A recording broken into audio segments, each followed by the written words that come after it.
أعوذ بالله من الشيطان الرجيم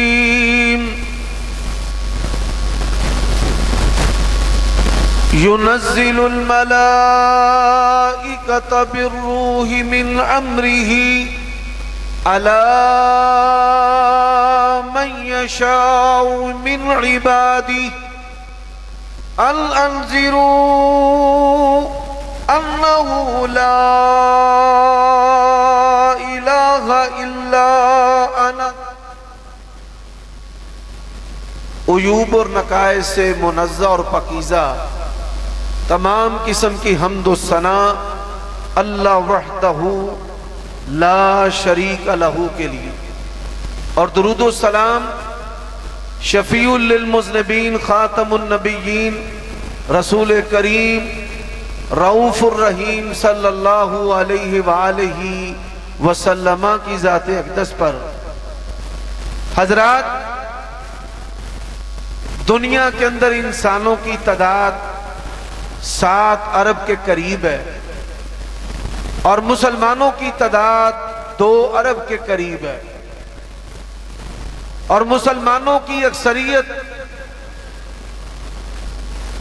فرسودہ روایات، تقلید، اکابر پرستی، خاندانی طور طریقے اور خانقاہی نظام، خوف اور طمع اور امید، مختلف اسباب ہیں جن کی وجہ سے شرک اکبر کے اندر غرق ہے، اور سب سے زیادہ ضرورت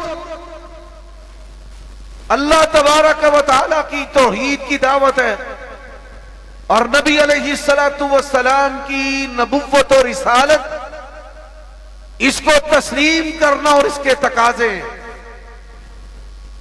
نبی علیہ السلام نے اپنے بعد بڑے بڑے فتنوں کے بارے میں خبردار کیا، اور ان فتنوں میں بتایا کہ میری امت کے اندر شرک ہوگا، اور قیامت تب تک قائم نہیں ہوگی جب تک کہ میری امت کے اندر بتوں کی پرستش ہو، پوجا نہ ہو۔ حضرات، 6 باتیں اللہ کی توفیق سے آپ کی مجلس میں آج میں عرض کروں گا۔ سب سے پہلی بات عقیدہ توحید، اور عقیدہ توحید میں تمام پوشیدہ چیزوں کو جاننے والا کون ہے؟ قُلْ لَا يَعْلَمُ مَنْ فِي السَّمَاوَاتِ وَالْأَرْضِ الْغَيْبَ إِلَّا اللَّهُ۔ آج بدعقیدگی، شرک، مخلوق پرستی، قبر پرستی، اس کا ایک بنیادی سبب ہے کہ اس نے جان لیا اور اس کو سب پتہ چل گیا، اور اس نے ساری خبریں دے دی، اور اس نے سب کچھ ہی بتا دیا۔ اہل حدیث نے عقیدہ دیا اللہ کے سوا اس کائنات میں عالم الغیب کوئی نہیں۔ عالم الغیب ہے تو کون ہے؟ تیرے عقیدے کو بچایا، تیری عزت کو بچانے کے لیے، تیرے عقیدے کو بچایا، تیری غیرت کو بچانے کے لیے، تیرے عقیدے کو بچایا، تیری حیا کو بچانے کے لیے، تیرے عقیدے کو بچایا، تیرے مال کو بچانے کے لیے۔ اور اللہ نے جس طرح انبیاء کو عزت کا محافظ بنایا، آج اہل حدیث عزتوں کے محافظ ہیں۔ جس طرح اللہ نے انبیاء کو لوگوں کے اموال کا محافظ بنایا، آج اہل حدیث محافظ ہیں۔ حضرات، یہ ٹونے منتر ہیں، یہ تعویذ دھاگے ہیں، یہ جادو جنات ہے۔ آج کے اس جلسے کا پیغام لے جاؤ، یہ پیغام رب کے قرآن کا پیغام ہے۔ قُلْ لَا يَعْلَمُ مَنْ فِي السَّمَاوَاتِ وَالْأَرْضِ الْغَيْبَ إِلَّا اللَّهُ۔ زمین و آسمان کی پوشیدہ چیزوں کو جاننے والا کون ہے؟ اللہ ہے۔ اور اہل حدیث کے عقیدے کی دعوت ہے. اس عقیدے کا پیغام کیا ہے؟ اس عقیدے کا پیغام ہے اللہ کے نبی نے سکھایا. آج لوگ بہکانے کے لیے، عقیدہ توحید سے دور کرنے کے لیے ترجموں کی بات کرتے ہیں، غلط حوالوں کی بات کرتے ہیں، زیر زبر کی بات کرتے ہیں، مفہوم اور تشریح کی بات کرتے ہیں. عمر صدیق جوڑنے کے لیے آیا ہے اللہ کی کتاب کے ساتھ، پیغمبر کی سنت کے ساتھ. ترجمہ بھی تیرا ہے، تشریح بھی تیری ہے، فرمان اللہ کے نبی کا ہے. ترجمہ اللہ حضرت کا پڑھ لینا، ترجمہ غلام رسول سعیدی کا پڑھ لینا، ترجمہ نصیر الدین نصیر پیر کا پڑھ لینا. وَإِذَا سَأَلْتَ فَاسْأَلِ اللَّهَ. جب بھی مانگنا ہے تو کس سے مانگنا ہے؟ اور اللہ کے نبی نے کہا وَإِذَا اسْتَعَنْتَ فَاسْتَعِنْ بِاللَّهِ. جب بھی مدد مانگنی ہے کس سے مدد مانگنی ہے؟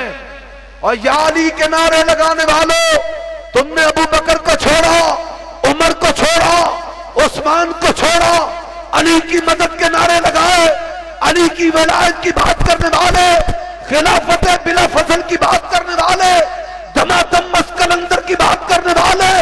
اور سن لو، علی نے جنگوں میں مدد مانگی ہے تو کس سے مانگی ہے؟ حسین نے کربلا میں مدد مانگی ہے تو کس سے مانگی ہے؟ حضرات آج دوسری بات کرتا ہوں. یہ عقیدہ رسالت ہے. ہر مسلمان جو ہے وہ نبی علیہ السلام کے ساتھ اپنی محبت کا اظہار کرتا ہے اور اسے کرنا بھی چاہیے. پر یاد رکھو، گلا تو گھوڑ دیا تیرا اہل مدرسہ نے، بتا کہاں سے آئے صدا لا الہ الا اللہ. اہل حدیث اور بریلوی کے اندر ایک فرق ہے. میں گالیاں دینے کے لیے نہیں آیا، بازاری جملے کہنے کے لیے نہیں آیا. اہل حدیث جس کو اپناتا ہے، رب کا قرآن پڑھتا ہے، نبی کا فرمان پڑھتا ہے. اور اہل بدعت جس کو اپناتے ہیں اس پر دلیل نہیں دیتے. اس کی ہیبت کو بنانے کے لیے لوگ ڈرتے دلیل نہ مانگے. جشن عید میلاد النبی کی بات کرتے ہیں، ہم دلیل کا مطالبہ کرتے ہیں. جشن عید میلاد النبی کی بات کرتے ہیں، ہم سیرت کا مطالبہ کرتے ہیں. جشن عید میلاد النبی کی بات کرتے ہیں، ہم صحابہ کی زندگیوں سے دکھانے کا مطالبہ کرتے ہیں. جشن عید میلاد النبی کی بات کرتے ہیں، ہم فقہ حنفی سے دکھانے کی بات کرتے ہیں. جشن عید میلاد النبی کی بات کرتے ہیں، ہم محدثین کی کتابوں اور تبویب کی بات کرتے ہیں. حضرات تم نے بھی مانا ہے، ہم نے بھی مانا ہے، اہل حدیث نے نبی کو مانا جیسے صحابہ نے مانا ہے. اور تم نے نبی کو مانا ہے، اپنی مرضی سے مانا ہے. اور پھر کیسے مانا ہے؟ میرے بھائیو دوستو، اس بات پہ غور کرنا. میں نے قرآن کا مطالبہ کیا، حدیث کا مطالبہ کیا، سیرت کا مطالبہ کیا، صحابہ کی زندگیوں کو مطالبہ کیا گیا. تو کیا کہتے ہیں؟ کبھی کافر کہتے ہیں، کبھی گستاخ کہتے ہیں، کبھی کہتے ہیں نبی کے آنے کی خوشی نہیں، کبھی کہتے ہیں سوائے ابلیس کے جہاں میں سبھی تو خوشیاں میں آ رہے ہیں. چور نہ شرابی ہوں میں، جرم یہ کہ وہابی ہوں میں، پیغمبر سے محبت کرتا ہوں پر اپنی مرضی سے محبت نہیں کرتا جیسے صحابہ نے محبت کی ہے. میں اس کی ایک مثال دینا چاہتا ہوں. میرے بھائیوں وقت مختصر ہے، مختصر وقت کے اندر جامع باتیں کرنا چاہتا ہوں. ان کی کتابوں سے دیکھنا، ان کے نصاب سے دیکھنا، ان کی تدریس سے دیکھنا، ان کے ترجموں سے دیکھنا. اٹھائیے بخاری، بنا عشق جو پڑھتے ہیں بخاری، آتا ہے بخار ان کو آتی نہیں بخاری. بخاری کے اندر حدیث ہے، صحابی کا نام خزیمہ ہے. اور لوگوں، اہل حدیث نے بڑے نقصان کیے ہیں، اہل حدیث نے بڑے الزام سہے ہیں، اہل حدیث نے بڑے بہتان اٹھائے ہیں. اہل حدیثوں کو کاٹا گیا، ذبح کیا گیا.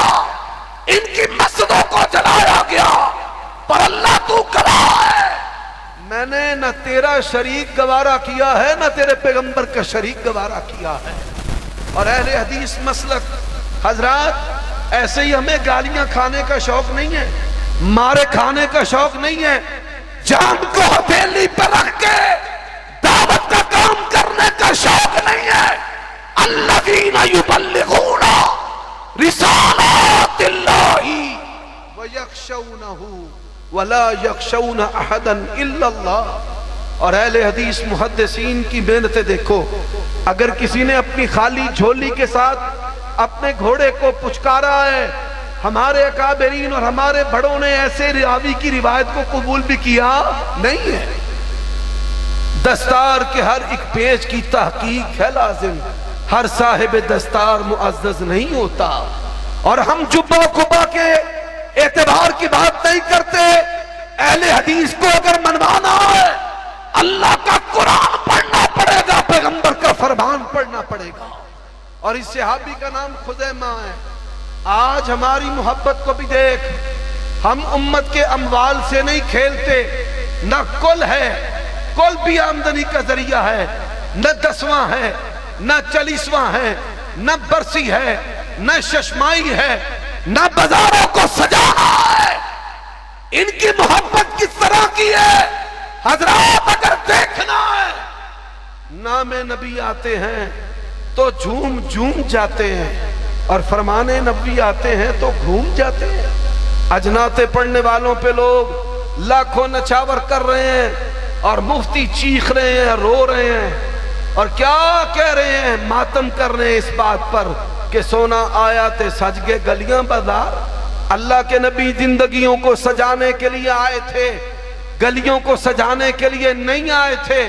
مجھے بتایا جائے 23 سالہ دور نبوت میں پیغمبر نے مدینے کی کس گلی کو سجایا تھا، صحابہ نے کس گلی کو سجایا تھا.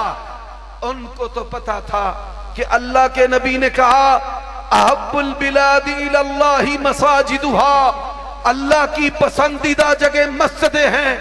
آج مسجدیں ویران ہیں، آج مسجدیں عشاق کو ترس رہی ہیں. عاشقان رسول جو ہیں وہ کدھر گئے؟ مسجد تو بنا دی شمبر میں.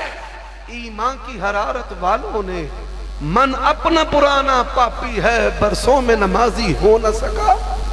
مسجدیں سجانے کا حکم تھا، ہم نے بازاروں کو سجانا شروع کر دیا.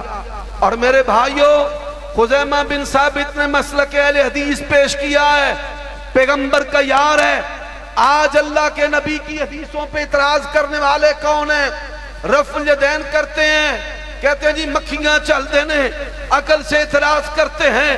ہاتھ سینے پر باندھتے ہیں، عقل سے اعتراض کرتے ہیں. پاؤں کے ساتھ پاؤں ملاتے ہیں، عقل کے ساتھ اعتراض کرتے ہیں. اونچی آمین کہتے ہیں، عقل کے ساتھ اعتراض کرتے ہیں.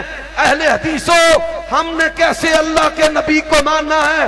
آپ کی ذات بھی آخری ہے، آپ کی بات بھی آخری ہے، آپ کی ذات بھی اللہ ہے، آپ کی بات بھی اللہ ہے.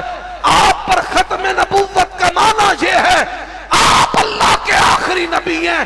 آپ کے ہوتے کوئی نبی نہیں چل سکتا. اللہ کی قسم ہے آپ کی بات کے ہوتے کسی اور کی بات چل سکتی. اور ہوا کیا؟ اللہ کے نبی علیہ السلام نے یہودی کے ہاتھ میں گھوڑا دیکھا.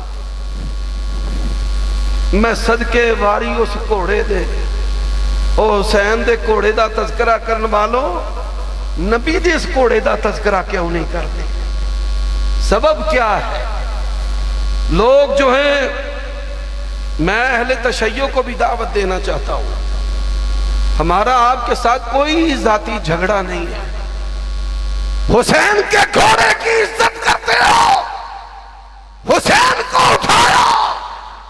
میں کہتا ہوں ہاں، جس نے حسین کو اٹھایا اس گھوڑے کی عزت و احترام کرنی چاہیے، لیکن جس شخصیت نے رسول اللہ کو اٹھایا ہے اس کا احترام کیوں نہیں کرتے؟ حسین کے گھوڑے کا احترام ہے، رسول اللہ جس پر سوار ہوئے ابو بکر صدیق کا احترام کیوں نہیں ہے؟ اور آئیے خزیمہ بن ثابت الانصاری رضی اللہ تعالی عنہ وہ بیان کرتے ہیں گھوڑا یہودی کا ہے، اللہ کے نبی کو پسند آیا، فرمایا بیچنا ہے؟ اس نے کہا جی ہاں بیچنا ہے۔ اس کے ذہن کے اندر ایک شیطانی آئی، یہودی کو شیطانی سوجی۔ آج بھی امت کے اندر کئی لوگ ہیں جو یہود و نصارہ کے ساتھ کھڑا ہونا پسند کرتے ہیں۔ یہ ڈاکٹر ذاکر نائک آ رہے ہیں پاکستان میں، وہ امت کی آواز بند کر آ رہے ہیں، اہل غزہ ان کے لیے مرہم کا انتظام کرنے کے لیے آ رہے ہیں۔ لیکن آج بھی امت کے اندر روش ان 300 خبثاء جو غزوہ احد کے اندر منافقین رسول اللہ سے الگ ہو گئے، آج بھی امت کے اندر ایسے لوگ ہیں جو اتفاق اور اتحاد امت کے وقت کافروں کی صفوں میں جا کر کھڑے ہو جاتے ہیں، ہندوؤں کی صفوں میں، یہودیوں کی صفوں میں۔ ایسے مسلمانوں کو، نام نہاد مسلمانوں کو سوچنا چاہیے۔ اور میرے بھائیوں، میں یہ بات بھی عرض کر دینا چاہتا ہوں، اللہ کے نبی آپ نے کبھی اپنے لباس میں جیب نہیں لگوائی۔ آپ کے مؤذن حضرت بلال آپ کے اکاؤنٹنٹ تھے، فرمایا مدینہ میں جا کر اس گھوڑے کے دام دوں گا۔ ریٹ طے ہو گیا، سودا ہو گیا، سفر شروع ہو گیا۔ جب مدینہ کی آبادی آئی، یہودی نے شور مچانا شروع کر دیا، لوگوں میں لٹ گیا۔ بات کیا ہوئی ہے؟ مسلمانوں کے نبی نے مجھ سے میری سواری چھین لی ہے۔ اللہ کے نبی نے بڑی سادگی سے کہا، فرمایا میں نے تو تجھ سے خریدی ہے۔ وہ کہنے لگا چھینی ہے۔ اللہ کے نبی بڑی محبت سے کہے میں نے خریدی ہے۔ کہنے لگا ایک بھی گواہ اگر پیش کر دو، میں جھوٹا آپ سچے۔ فوراً ایک بندہ انصاریوں میں سے آگے بڑھا، اس نے کہا میں گواہی دیتا ہوں کہ اللہ کے نبی نے یہ سواری تجھ سے خریدی ہے۔ انہوں پنجابی دے بچے آندے نے منہ منگی موت۔ یہودی ذلیل ہو گیا، کالے چہرے کے ساتھ مردود ہو گیا، پھٹکارے اٹھاتا ہوا فرار ہو گیا۔ پر یہ مسلمانوں کے نبی ہیں، الصادق المصدوق ہیں، سچے ہیں، سچائی پھیلانے والے ہیں۔ آپ نے یہ نہیں کہا تو نے بڑا اچھا کیا ہے۔ اللہ کے نبی نے کہا او خزیمہ تو نے گواہی کیسے دی ہے؟ تو وہاں نہیں تھا۔ خزیمہ کا جواب مسلک اہل حدیث کا پیغام ہے، کیا کہا؟ یا رسول اللہ ہم نے آپ کو اللہ کا سچا نبی رسول ماننا ہے۔ ساری کائنات غلط ہو سکتی، آپ کی سچی زبان کبھی غلط ہو سکتی؟ اور آسمان کے رب کو یہ انداز کتنا پیارا لگا۔ کہا آج کے بعد یہ بندہ جب بھی بات کرے، جب گواہی دے، اس کی گواہی 2 مردوں کے برابر ہوگی۔ حضرات تیسری بات کرتا ہوں، ارادہ تو 6 باتیں کرنے کا تھا، اور تیسری بات کے بعد اپنی بات کو ختم کر دوں گا۔ آج امت کے اندر کئی ایسے افراد ہیں جو صحابہ کرام کے بارے میں بولیاں بولتے ہیں۔ کوئی حضرت علی کے بارے میں بات کرتا ہے، کوئی حضرت معاویہ کے بارے میں بات کرتا ہے، کوئی مغیرہ بن شعبہ کے بارے میں بات کرتا ہے، کوئی عمر بن عاص کے بارے میں بات کرتا ہے۔ یہ بات یاد رکھ لو، اگر اپنے دین کو بچانا چاہتے ہو، اللہ کے نبی نے کہا لا تسبوا اصحابی، میرے صحابہ کو برا کہنا۔ اور اللہ کے نبی نے کہا اکرموا اصحابی، جوانوں کو کہتا ہوں، کمپیوٹر استعمال کرنے والوں کو کہتا ہوں، موبائل استعمال کرنے والوں کو کہتا ہوں، اپنے بچوں کو کہتا ہوں، اہل حدیث کا عقیدہ نوٹ کر لو۔ جس طرح ناموس نبوت اور رسالت میں لا نفرق بین احد من رسولی، اسی طرح شرف صحابیت میں جس طرح ابو بکر ہیں اسی طرح علی ہے، اور جس طرح علی ہیں اسی طرح معاویہ ہیں۔ کسی بھی صحابی کی بے ادبی کرنے کی اجازت، کسی بھی صحابی پر تان کرنے کی اجازت، یہ سبق یاد رکھنا۔ عقیدہ توحید کو نشر کر، رسالت کو سنت کے ساتھ نشر کر، احترام صحابہ کو نشر کر، اللہ اسی پر زندہ رکھے، کسی پر مارے، اس پہ مر گیا تو انشاءاللہ جنت تیری ہے۔ وآخر دعوانا ان الحمدللہ۔